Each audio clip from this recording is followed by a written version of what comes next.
El arzobispo Rogelio Cabrera, presidente de la Conferencia del Episcopado Mexicano, aseguró que en 9 años, 152 sacerdotes de la Iglesia Católica fueron suspendidos por presunta pederastia.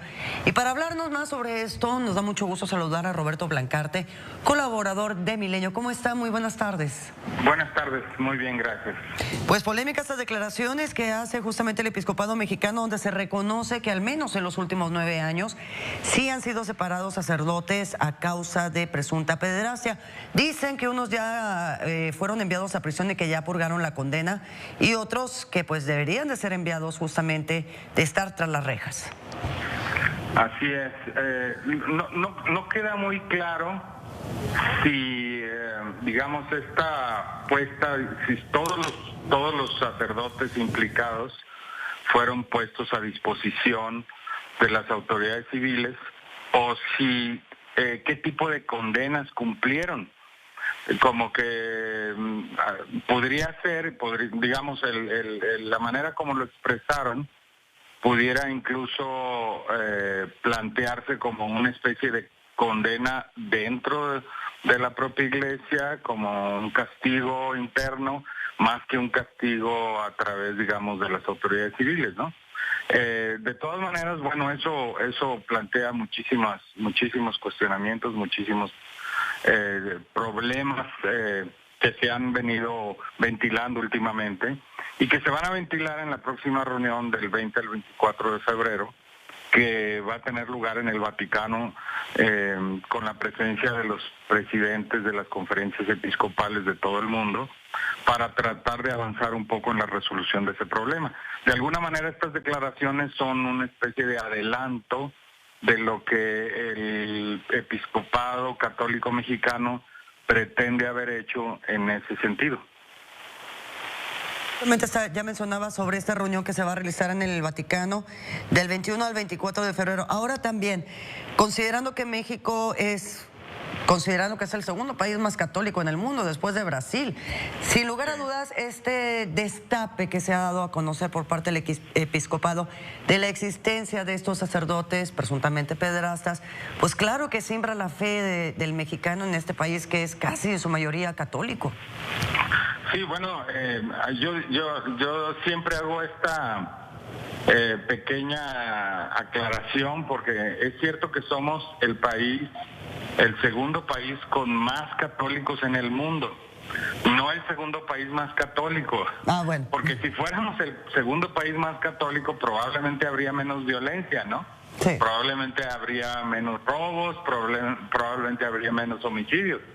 Entonces, claro, es un poco cuestionar que el hecho de que haya tantos católicos nominales no necesariamente se refleja en el comportamiento adecuado de los propios feligreses, ¿no? Ya. Pero ciertamente para México es una cuestión importante, porque durante mucho tiempo, en Europa sobre todo, en los países donde hay un sistema de justicia y un sistema, digamos, de justicia civil que funciona bien, muchos casos han sido ventilados y han sido precisamente llevados a las autoridades competentes. En los países en desarrollo, incluido México, parecería que no había tantos casos, y yo creo que más bien es un problema del manejo de la justicia, pero ciertamente por lógica, digamos, en términos proporcionales, deberíamos de tener muchísimos más casos aquí, y seguramente los hay, simple y sencillamente no se han atacado ni ventilado como debería de haberse hecho, ¿no? Hasta ahora. Así es, que no se dan a conocer, vaya. Decimos que son 152 sacerdotes en 9 años, pues es una cifra un poco baja, ¿no cree?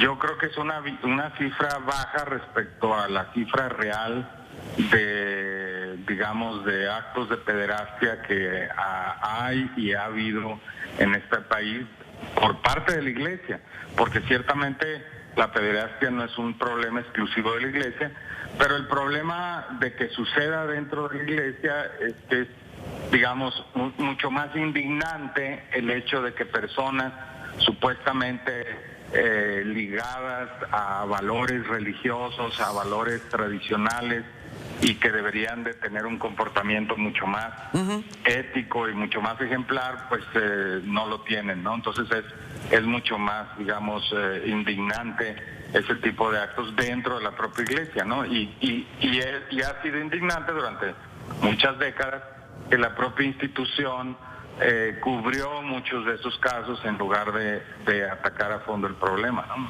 Ahora, muchas personas consideran de que si se lograra hacer un cambio dentro de la Iglesia Católica, vaya, que se les permitiera a los sacerdotes contraer nupcias, casarse, se evitarían este tipo de problemas. Recordemos que antes de los primeros años del Vaticano, sí se les permitía a los sacerdotes, vaya, tener esposa o pareja. Sí, es decir, bueno, San Pedro estaba casado, ¿no? Sí. Muchos de los apóstoles, en efecto, estaban casados y por supuesto, más que los primeros años del Vaticano, los primeros años de la Iglesia, ¿no? Sí. Ciertamente eso sucedía. Ahora, no todo el problema, yo creo que no todos los problemas relativos a la pederastia se resolverían con el tema del celibato sacerdotal, con la eliminación del celibato, porque sabemos que muchos pederastas son padres de familia, lo cual quiere decir que el hecho de estar casado no necesariamente resuelve este problema. Yo creo que el problema es un poquito más amplio. Ciertamente resolvería algo, porque para mi gusto el problema de la sexualidad dentro de la iglesia, de cómo la iglesia percibe el tema de la sexualidad, es el verdadero marco, digamos, de todos estos problemas. Es decir, aquí el problema es que la sexualidad ha sido vista como únicamente para la reproducción y no se entiende la sexualidad de otra manera. Y eso lo único que ha generado es muchísima represión, muchísima autorrepresión sexual por parte de seminaristas y sacerdotes que terminan con desviaciones en comportamiento sexual. Así que yo creo que, digamos, el problema general es el tema de la sexualidad. Y luego ciertamente el celibato puede tener, digamos, puede ser algún componente importante. Pero yo no diría que el problema se resolvería eliminando el celibato únicamente, sino que el problema se va a resolver cuando la Iglesia Católica de alguna manera entienda mejor el tema de la sexualidad en el ser humano. ¿Se tendría que aplicar algún tipo de examen psicométrico para los aspirantes a seminaristas y sacerdotes? Bueno, yo creo que sí, yo creo que ellos tendrían que tener, se supone que lo tienen, se supone que tienen ese tipo, digamos, no de exámenes específicos, pero sí una serie de evaluaciones que hacen para comprobar si la vocación sacerdotal es genuina, etcétera. Y eso se hace a lo largo de toda la carrera que hacen los seminaristas. El problema es que muchos de los problemas, muchas de las desviaciones sexuales están ya dentro de la propia iglesia, dentro de los propios que hacen las evaluaciones, dentro de todo el sistema. Es decir, hay un sistema que no es únicamente, atribuible sus problemas a los seminaristas que van llegando, ¿no? Sino a cómo se vive la sexualidad entre los sacerdotes y entre todos los miembros de la Iglesia Católica, incluidos los laicos feligreses de la Iglesia Católica, que muchas veces tienen comportamientos muy, reprimidos de su sexualidad, porque muchos creen que, como se les dice en la doctrina, que la sexualidad no debe practicarse más que para la procreación. Entonces, ya obviamente eso pues es muy limitado, ¿no? Ya.